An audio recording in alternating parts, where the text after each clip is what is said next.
Hello and welcome everyone to yet another episode of Unscripted Lessons from the Leaders. My name is Ashish and I have with me my co-host and my friend Pratham. Today we have a very special guest with us, a seasoned industry leader, a technology enthusiast, a lifelong learner, my mentor and an all-time friend. In fact, he has been a mutual friend of Pratham and me for more than a decade now. Bala is currently serving as a general manager heading technology at National Australia Bank NAB. We are excited to have him here to discuss his experiences in leadership, scaling and leading large teams, and the importance of mentorship.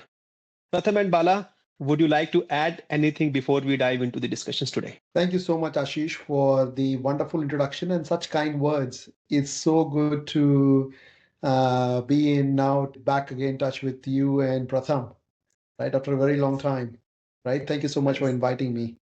Yes. Thanks, Bala. Pratham, good to start? I think, but good to start. We can go ahead. Okay. So, first question, Bala. Scaling a team from 0 to 1,000 plus is a big challenge. If my memory serves me right, you joined MX India in 2012 and built the team there from scratch. I was, in fact, part of that team building also. What key challenges did you face early on, and how did you handle those situations? Excellent question, Ashish. Right? Those were some of my fondest memory, right? So I might get a little bit more emotional as well. So here's how the story goes, right? So 2012, I landed from US to India. Although I'm Indian, born and brought up in Indian, but I've never worked in India. So this was my actual first working experience in India. And being the employee number zero, especially from American Express technology perspective, Yes. right? I'll be honest with you, I had no clue what I was supposed to do. Right. And scaling was probably secondary to my charter at that point of time. The first one was the fact that I think, hey, can I get and this was my first leadership journey as well, where I was leading actually a team. I had actually a couple of people before that, like when I was in US, but this was my first time and I'm going to be having at least 10 to 15 people reporting to me. So the first scale up itself was 15x from where I was. Now, some key learnings, right? One was the fact that I think it's an everyday experimentation. You don't get better at leadership on day one. You get better at after decades of learning every day. So it's experimenting. Thank you so much for being an experimental candidate, right? I learned on the ground along with you folks. Actually learned more from the people whom I led and some of the really good mentors which I actually had. So the 0 to, I would say the fact that I think 50 was interesting, very different kind of like a journey. But 50 to 300 was a very different journey. And then from 300 plus, I feel the fact that I think it was more, that's the scale. So when you say 0 to 50, 0 to 50 is all about the fact that I think that personal touch. You knew everybody. You knew it by everybody by the name. You pretty much hired everybody because you knew each one of these people, right? From 50 to 300, suddenly you start thinking structures. 0 to 50, structures don't matter. 50 to 300, structures do matter. And when we say about structures, you never get it right on the very first go. That's right. So I had to do a lot of changes in my thinking and in my approach. One such crazy story is, I think you might be part and parcel of it. One experiment which I did was I was hiring my direct leader, but I let that to be chosen by people below that person. Oh. So we had about 16 people who came and chose that person. And it didn't work out. Honestly speaking, it did not work out. I remember that. Right. And that was a big learning experience for me, is the fact that I think the leadership, the leader has to be outside the team to lead it. Right. So I think that's 50 to 300 was, I would say, the fact that I think the most amazing journey and the most amount of experimentation which I did. 300 to 1,000 was taking those blocks and implementing it in that same, like I think I had the playbook by then. I think 0 to 50, there was one more complexity variables. That was the center itself was new, right? And I remember we used to carry our own dongles, our own internet mechanism and stuff like that. So I still remember those days, Bala. No, that's you're spot on, right? We got put into a center which was not even belonging to American Express. Yes, yes, yes. And we were asked to bring our own laptops. If I'm not wrong, I think I asked you to bring your laptop. I did that. I did that for 1 month. Right? And that Yes. was not actually unheard of for a company as big size of American Express. And we were just starting up in Bangalore, where we used to have like any small change, we have to fly the laptop to Gurgaon, where actually we had the big tech center so that it can get corrected and it can be bought back in. Right. Right. So I think that was really also a really interesting challenge as well. Some of those variables, as you said. Well, one thing I'm always curious, and I think we have worked together for at least 5 to 6 years. And in that journey, I have seen your team started working on big data, then there is fast data, then there is machine learning. And I think at least when I was leaving, you guys were doing something around Bitcoins and the blockchains and stuff as well, right? So how did you decide, like, what is the skill needed and how did you hire them? And how did you hire specifically leaders for those skill set? Like there will be maybe individual contributors very easy to hire, but the leadership requires a different process to hire them. And if you are not hiring possibly, then how did you address the skill gap? Because a lot of people, including Ashish, and I think there are a few more people which I know, have seen consistent across all the team, big data to fast data to machine learning to even blockchain, right? So how did you do that? See, two levels of skills, right? One is the fact that I think the technical skills. Now, when it comes to technical skills in the market, I wouldn't say it's easier to find, but it's definitely the fact that I think, hey, you're looking for something very specific. Hey, give me an engineer who understands distributed computing, right? So you can have like a standard set of your questions, which you can a little bit more go for and then interview and hire that person. But the challenge actually comes around the leadership. Now, in general, like I think I have to probably reflect a little bit more on my own style, right? I am unorganized. I'm still very unorganized, right? That means the fact that I think I use that unorganization to be more creative, right? As you said, the fact that I think, hey, we were part of American Express Big Data Labs, and labs meant the fact that I think we have to do something different than what the rest of the organization is actually doing. So it means the fact that I think I knew who I am at my core. But the people around me is where I started, let's say, for example, hiring people who are more organized. So I used to have a couple of my managers who didn't know that much about technology, right? But they're really good people managers, right? They were better organizers, right? That's the gap. So you need to understand your own style first, and where does it actually fit in? Even at the technical level, Ashish, for example, we hired him for API Center of Excellence, and by the time he left American Express, he was actually doing blockchain engineering and had a bunch of patents as well, right? So the idea is not the fact that I think, hey, trying to find only that particular skill set, but also identify the motivators. Good point. Right? Yes, good That's point. the alignment. Like there's a common alignment. There's always a common foundation, right? That, hey, this person is as motivated as you are, right? Trying to jump. Yep. Right? So that in both in technical as well as in leadership, right? You will look for some of those common pointers that where you actually align, right? Technical skill sets are your technical skill sets, but that can grow over a period of time. But the most important learning was the fact that I think if you know what you lack, definitely make sure the fact that I think in your leadership team, you hire people who have that. Nice. Right? That's the thought diversity which you want to bring in. I still go by that mantra, right? I have somebody currently in my team who is super, super, super, super organized, right? And make sure the fact that I think I look super good. It's balanced. Right? That's very important to know.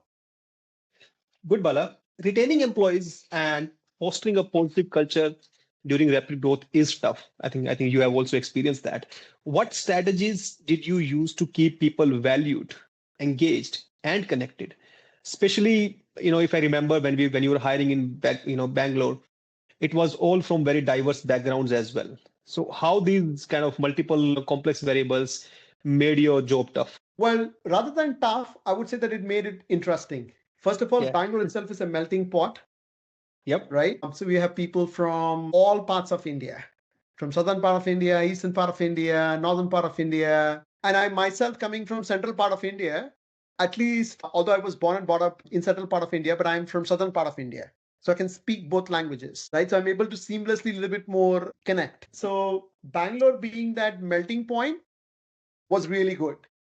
Now the question is the fact that I think how do we keep engaging Yeah. people, Yep. right? Uh, I think you would remember this, right? It's about being that quirkiness. Add a little bit more quirkiness. One of the things which we used to do back in the day when it was performance reviews time, somebody joked the fact that I think, hey, it's like peanuts, right? So we made actually like, okay, all right, so the bonus which we actually gave was peanuts.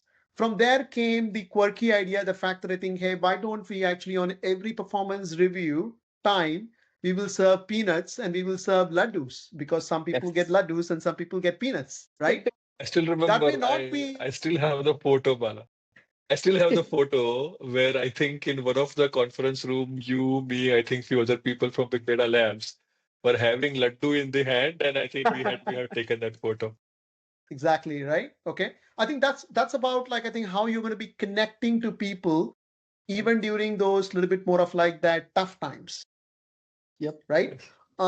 Another interesting thing which we did was I remember I think in that Salarpuria Tech Point on the fourth floor there was a time when there was we were yet to get the next floor, but we were overpopulated. So for Correct. 30 seater we were almost like about 100 people, right? And pretty much the conference rooms were actually booked out, right? And there was literally no space. I And those remember. days, we all had to come to work, Yes. Yes. right? There came another interesting idea, the fact that I think, hey, how do we make sure that the people are still engaged and motivated to come to work? It was not a really good, pleasant setting to be in. This is where I think Hmm. Ashish, we started like that, and Chai Point came in, great startup at that point of time. That hey, how we used to actually order that Chai Point, that flask, right? Get that concept back in the fact that I think, hey, in any of the regular Indian offices, you would have like chai flowing in at the middle of the afternoon, right? Right. So tried a whole bunch of those things, right? How do we get a little bit more of like a small sports? We started that cricket in the garage, right? That was tough. Like we fought with the landlord over there. I think those things are the one which you need to find those connections, those personal connections. You yourself need to be very passionate about those things. And it doesn't work the fact that I think, hey, doing it just for the sake of engagement. You need to be passionate and you need to probably drive on those some of those individual motivators, right? True. To connect and create that sense of feeling within the team. I think the Yep. cricket group that we created at that point in time, MX Bat Ball or something, I think it is still going on, and we still Still chat on how continuing. India is perfect, right? So Exactly. that group is still going on, right? So Right? Yeah. With the Centurion logo, I think that's still continuing. Spot on. yeah, that's still continuing. I think everybody has left MX, but people are still connected just via that group, and we still keep talking about cricket in that group. Yeah, that's true. Yeah, I have same question, Bala, in what Ashish is asking. I have seen your passion, I have seen your empathy many times during while you and me have worked together, right? And so is empathy part of your leadership? And why do you think it is so important? I have seen it myself, but I have never heard you talking about it. So this would give you the chance to at least let us know that why do you think the empathy is the more important part of the Good question. leadership? And you are the big example of it. Good question. Yeah, thank you. Thank you so much, Pratham, for saying those kind words. But it's actually the core of leadership, right? When you talk about like that empathy, till today as well, like let's say for example, if an employee is sick, right? I would make sure the fact that I think, hey, I would drop in a text in the morning, I would drop in a text in the evening, asking the fact that I think, are you okay? Hmm. Now, how does that come? Probably that comes a little bit more naturally, right? That hey, I'm seriously interested. The fact that I think in your well-being, right? Now that can't be taught, right? It's that human nature. In fact, I think even in the previous question, everything what we a little bit more spoke about is that human spirit, right? If it's laddus and peanuts, right? We're trying to make sure the fact that I think, hey, we are together on the ups and downs. Yeah. Right. So that human spirit was super important. Now look at the fact that I think, hey, we used to have those guards, right? In American Express. Yes. And each one of those guards, I'm still in touch. I have got a WhatsApp group with them. Oh, nice. Right. So it was very different for me, like even the head of security over there, right, whom I was able to form different kind of relationship with, right? They were there first thing in the morning, they were there at late in the evening when I used to leave, like with all those US calls and whatnot, right? So that bond was, I think, always super important, right? And when it comes to those employees as well, it just formed naturally for me. And who the leaders whom I have seen do that, like I'm in very much in touch with all my leaders as well. So I have also experienced that at a close range from some of my mentors as well, right? I'm still in touch. So it's been really fascinating for me, the fact that I think, hey, I have been able to take maybe that inspiration, right, and continue on, right? So empathy is really, really core for me. Shouldn't display. It's not like the fact that I think I'm displaying it, but I just feel it. Nice. Right. And that connection, I think 1 year ago or 1.5 year ago, I came to Bangalore.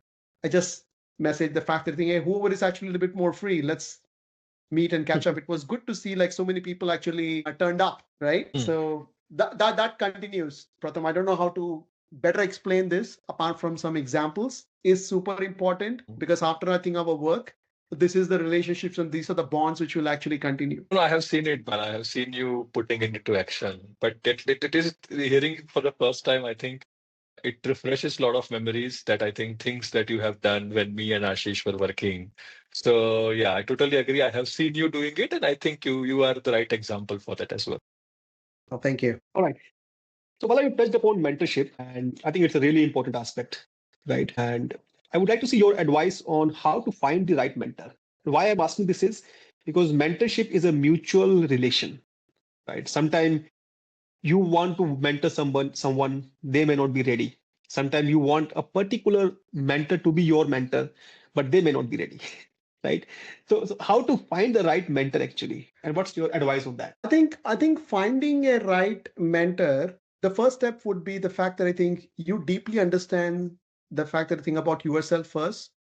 What are the gaps that you have? Because some of the mentors that which you have like cannot be, you cannot say that these are my mentors per se, but you are in their close proximity and drinking up how they're reacting, right? So it's not like I think if you go and hunt, you will get some of the good mentors as well who will coach you and who will guide you. But everybody around you is also is teaching you in the ecosystem, Yes. right? So as I said, right, I lack certain things up, right? One of the things, other things which are a little bit more, so probably I will give you an example, right? I still don't know to this day if I have got, if somebody throws a problem at me, how to take somebody on a journey, right? This happened with me, I think, even at American Express at a very young age. A problem was given to me, and I told my VP at that point of time that this is not solvable. I just came onto the project and I said that this is not solvable. After 1.5 years, we had to shut down the project because it was not solvable.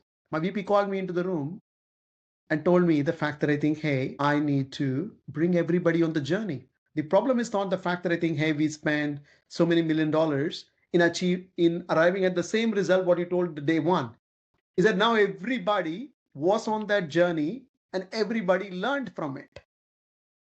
Nice. Right. So what I lack is still that immediate connection. The fact that I think, hey, I need to actually bring everybody onto the journey. I still make that mistake, right? Now, when you talked about mentorship, surrounding me, people who are really good, a little bit more thoughtful, they're very slow to speak, they're listening more, they don't react more. Now I have few people in my mind whom I learn during that every interaction. They're not my mentors, but I love to listen to them, how they're bringing people onto the journey, how they're breaking down the problem. I've already made My conclusion is just that I don't tell that anymore that fast, but I'm learning that how are they breaking down the problems, Good right? point. So it comes in two buckets. One is the fact that I think, hey, everybody around you is teaching you. The second one is that when you are choosing, let's say, for example, for me personally, the mentor which I have chosen that person because I aspire to be that person, right? Because that person has got the full package, right? Okay. I think that is again like, but it changes. What I had as my mentor when I started my career, because I felt that was the full package, it has changed, right? Okay. And the mentorship doesn't have to be level above. It can be a level down or the same level as well, right? Okay. Because it's all about getting those skills, right? Okay. So I think it these are the variables in selecting that right mentor. Do not think it has to be above, right? We think about our careers and ambitions and aspirations, the fact that I think, hey, it is with somebody who has reached maybe like an CEO or a CIO level, right? It could be a senior manager within your team who has the full package that which you are a little bit more looking for. Interesting. Yes. Okay. No, I think that's a very good point. And I think I also feel the similar way that your mentor doesn't have to be above you, right? You can learn from a lot of people. You can learn from people around you a lot. So it doesn't mean that it has to be above you. You are lacking some skill and somebody else might have it. So you can just talk to them or you can just reach out to them and, ask them to teach you or learn from whatever they are doing during the day, during the meetings and stuff like that. One question I have, Bala, that you have been in the both the roles, mentor roles and the mentee roles as well. Sometimes building trust with your team might be more easier because you work with them on day-to-day basis, you interact with them on day-to-day basis. But how do you build trust with your mentee because you don't talk to them every day, or even for that matter, mentor as well, right? Let's say, for example, you taught me something and we will get a chance to talk after 15 days, 7 days, things like that, right? So how do you maintain that trust or how do you build that trust with your mentee or mentor? Trust comes from genuine empathy, right? When I say genuine empathy is the fact that I think, hey, I am interested in really your career development, right? I care equally, like, and it is a two-way street. The fact that I think, hey, I'm also a little bit more looking for the fact that I think I like to be a mentor because the fact that I think I'm learning something more about people, leadership, right? Okay. Because trying to gain that trust is the central, right? Doesn't matter, like, if it's work or whatever it is, like, trying to, let's say, for example, somebody approached me the other day in the bank and they are actually a teller, right? In the bank. And I spent 5 days in one of our NAB branches, morning 9 to 5, actually working with the tellers and with the branch colleagues, trying to learn the operations of the branch. But this is one of the initiatives which is actually going on in the NAB, right? And during that time, I connected with one of the persons, right? And they said the fact that I think, hey, I'm really interested in data analytics, and they wanted to, let's say, for example, pick my brain, right? I said, fine, good, right? I made the first 3 attempts to connect. That person was more busy than me, right? Okay. So it was a genuine attempt. The fact that I think, hey, I want to really help you, right? Then connecting that person with 3 more people because that person was actually getting a degree right now in through a community college, right? Not only connecting, but gave a small problem within my own team, carving out that problem, right? It means the fact that I think you have to get that time out of yourself. I know. Exactly. Right? So that is all the things which you need to do to make sure the fact that the mentee gets the trust, right? You are genuinely interested, right? And also the fact that I think then the mentee gets that trust, right? The ideas which you will probably give them, right? What they need a little bit more work on. But at the same time, you shouldn't think the fact that I think, hey, oh, this person did not do it or did not follow up, right? Okay. It doesn't happen. So that for me, the result of that is least important. Okay. Right? Did this person really learn something? Right? I'm giving so much time and whatnot. Right? That probably is the wrong way to a little bit more think about it. Genuinely do it and see the fact that I think, hey, if you can inspire a few people, right? Okay. So I think that probably is the most, I think, important aspect, right? That trust Very comes good from point. genuine empathy and giving the time. Good point. I think I love the fact when you said that, okay, mentorship is all about gaining value, right? Like, okay, you learn something or, or things like that. But a person who is receiving the mentorship is good. I think for him, it's a benefit situation. But as a mentor, if you start enjoying mentorship, then it's great actually. If you have like those proactive prompts and stuff like that, that's amazing. Bala. I've started now doing something else as well. I've started identifying now people who need mentor. Okay. Right? Okay. Okay. I think that is also important. Like, let's say for example, now I have scaled up in my leadership journey where I'm now a little bit more abstracted from people. Right. Oh, But people good point. are looking for that mentor. They may not tell you Yes. the fact that I think they're looking for a mentor, right? Yes. But they are a bit more struggling. And I keep telling them about some stories here and there and trying to connect them, right? Or make myself also available, right? Because this is going to be my retirement plan. I'll be very genuine. The fact that I think, hey, I want to be a life coach. So this is my retirement plan, right? Right. So I'm working towards my own retirement plan. That's why I said the fact that I think as long as I genuinely believe in it and I can see something in it for myself, right? If I say it's going to be my retirement plan, that means the fact that I think, hey, I want to be getting better at that art every day. All right. With that, thank you, Bala. Happy Diwali once again. And yes, stay connected. All right. Thank you. Thank you guys so much. Thanks, Bala. Thank you. All right. Thank you.